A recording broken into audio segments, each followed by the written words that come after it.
King William I was a deeply religious man. His strong ties with Catholicism and the Pope were evident long before his invasion of England.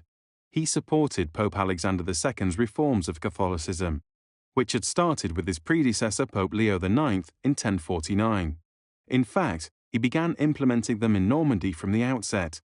His commitment to extending the reforms to England following a successful invasion led to the Pope granting him a papal banner in 1066. This was a flag that showed God's blessing to the cause. Upon William's crowning as King of England, he began to implement several changes within the Anglo-Saxon Church. He claimed he did so under Pope Alexander II's instruction, with the aim of removing corruption. The men holding senior posts were quickly changed. The Archbishop of Canterbury, Stigand, was replaced with Lanfranc in August 1070. He was a senior member of the Norman clergy and a committed supporter of William. Stigand, an Anglo-Saxon, was deposed by William after being accused of corruption. It was claimed that he had prioritized wealth and power before the church. The evidence used against him included his ownership of two of the most wealthy bishopric posts. Traditionally, a bishop should only hold one. The replacement of Stigand allowed William greater control of the English church.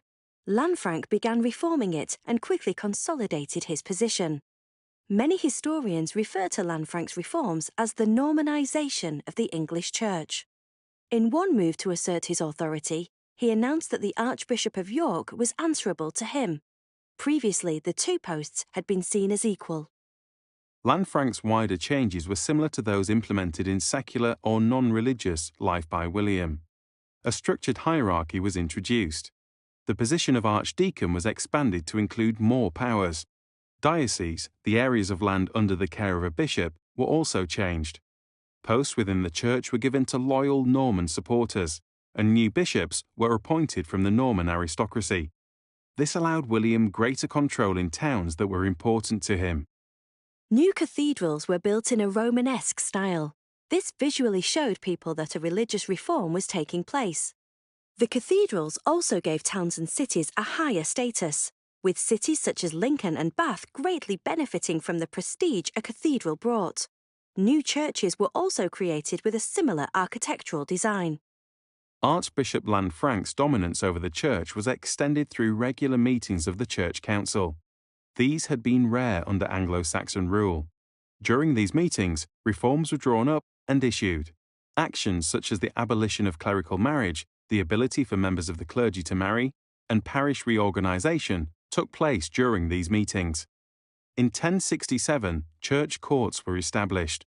They dealt with breaches of duty by the clergy and heard cases of religious and moral crimes. For example, they heard any trials relating to accusations of adultery.